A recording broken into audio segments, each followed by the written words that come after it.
Hello, folks. It's Johannes Earnhardt. I'm down in the bottom right-hand corner of your screen at the moment. And if you have this video, you're either a friend or colleague of mine, or one of them thought it made sense for you to take a look at it. So I put this together because I kept running into situations where I was explaining to folks what it is I do, and they would stop me in my tracks and say, hold on, fill in the blank, my mother, my uncle, my business colleague, my client, whatever, had the exact same problems that you're talking about, and it sounds like they made the same mistakes you say are potentially avoidable. So we're talking folks paying hundreds of thousands of dollars of taxes unnecessarily that they probably could have deferred through the remainder of their life, potentially avoidable entirely. So this video is about 8 minutes long, and I'm just going to ask you to take a look at it, and if any of this makes sense for you, my contact information is at the end, and feel free to forward it and do as you need with it at that time. Thanks so much. Let's quickly cover who this may be helpful for.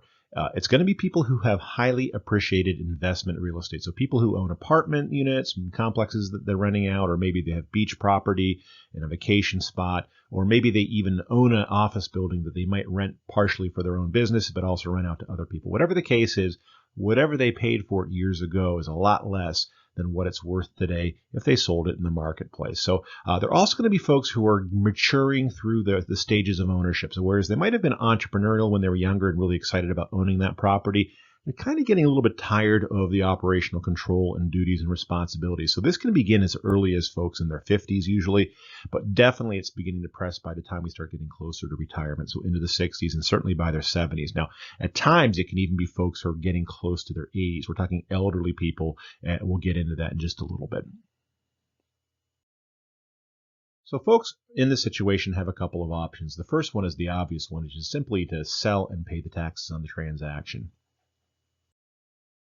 Unfortunately, this can be a pretty prohibitive thing. If we take a look at all the taxes that can apply here, oftentimes we'll see a transaction tax of 30% or higher, especially in states like California or New York. Now, if this sales price seems a little high, it's not too uncommon these days, given how much real estate has appreciated over the last couple of decades. The same problem applies even if you were to look at a $1 million deal versus a $3 million deal, and certainly on higher transactions as well. So a great example of how this problem plays out in real life, and one of the reasons I'm making this video is I got a phone call from a buddy of mine about 3 months ago or so, and he says, hey, my 71-year-old mother just came into some money. Would you maybe help her manage it, right? So as we talked through, it turns out these were proceeds from the sale of a rental apartment, about $950,000 out in California that she was so excited to be out from under. She was done being a landlord and ready to move on. And I felt really badly because to relieve herself of that burden, she just lost about a third of the market value in California, of course, all at once paying off the tax authorities for the privilege of retiring from being a landlord, right? So now we're left to discuss, okay, you only got 2/3 of what you had before. How are we going to reinvest that so that you can make up an income that's kind of like what you had before, but now with 1/3 less of the asset? So this is a really common issue, especially for folks who don't have a ton of money and a bulk of their net worth is tied up in real estate, which is very common. You're going to have less equity to work with after a taxable sale. It means lower estate, lower potential future growth, all of that as a barrier to wanting to even accept that sale. Consequently, those folks who are tax averse reject offers and instead choose to hold on. And the idea there is that you can continue getting the income off of the property with the full amount working to your benefit. And you also have some potential estate tax benefits for the future for the next generation inheriting the asset. And this is really a choice, damned if you do, damned if you don't, to some extent, because folks who retain this property are not on easy street by any stretch. They're getting elderly and they are forced to suck in third parties. A good example of this is I was talking with a real estate buddy of mine out in Colorado, and he stops me in my tracks as I'm explaining what I'm doing. And he says, my God, I had an 85-year-old widow who just died, and for 15 years she was rejecting better and better offers. And the only reason she was rejecting them was it was her estate plan. She wasn't going to let the IRS take a third plus or whatever of her assets. She wanted that to go down to her kids. So she gritted and bared, paid him expensive property management fees and attorney's fees and everything else because she wanted nothing to do with that. So those are the two compromises I'm seeing out there all the time. Now, if you've already sold your property and paid taxes, that's water under the bridge. That's the conversation I'm trying to avoid because there is a potential third option if you still own the real estate. Whether you're 55 and just looking to streamline and play more golf or go sailing and what have you, or you're the 85-year-old hanging on to the bitter end, These options don't need to be your only solution set if you're qualified for the third one, and that is to sell the property. And insofar as you put the proceeds into what's called passive investment real estate, you can do that as a tax-deferred sale.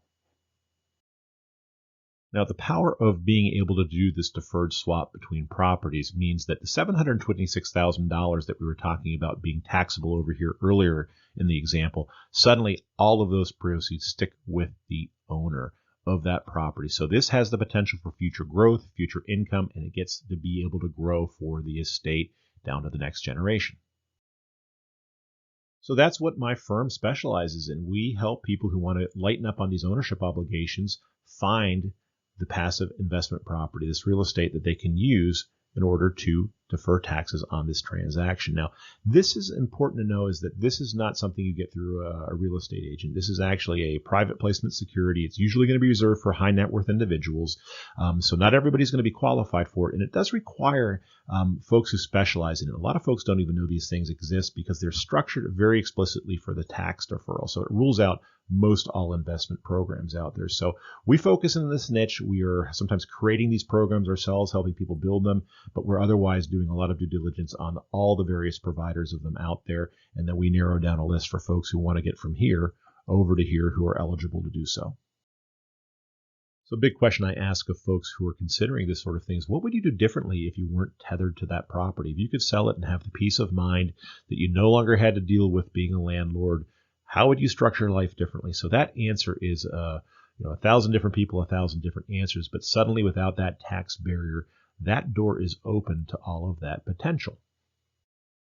There is also the caveat of be careful what you wish for in this. So I just want to give people a heads up that potentially folks who are presented with all of these options, suddenly that can lead to a lot of overwhelm, right? You thought you had really no options, so you're dedicated to sticking with this property through your 60s and your 70s until the day you died. Well, suddenly you can sell it. Now what are you going to do, right? So what does retirement mean without that property? What does estate planning mean without that property? What kind of cash flow structures would you do? Where do you want to travel? All those questions can really cause people to clutch up, and they end up instead choosing not to do the transaction. So we want to avoid that as well, which is why I created through my firm an organizational process, three-step layered process where you help people build confidence into deciding if they want to commit or not into a particular strategy. They're able to optimize everything, and then ultimately they reap the seeds that they've sown of that effort put in there. And they have a team together that's going to help them all along the way into their elderly years until they ultimately cross the finish line and everything drops down to the next generation. So that is everything. I appreciate you being patient through all of that. I know I plumbed the depths a little bit there, but I wanted to make sure that I fully articulated not just the problem and the solution set, but also that sometimes there can be some complexity there where people can get a little intimidated with these sorts of options. And even if they've seen them before, I don't want them to walk away saying, gosh, I've heard about this, but it just seems like too much. There is potential for hand-holding through all of that. It's been thought through in advance. So if you know folks who might need to hear this and you want to pass this information on to them, or you want to talk to me yourself, whatever the case is, my contact information is now on the screen. Let me know how I can help out. I also do master classes on this, so seminars, webinars, and I'm happy to set up strategy sessions where we can walk this through. Because the last thing I want to do is hear 6 months from now, gosh, I wish I knew you back when. So appreciate you taking the time and listening to this, and I hope to hear from you before then. Thanks, and be well.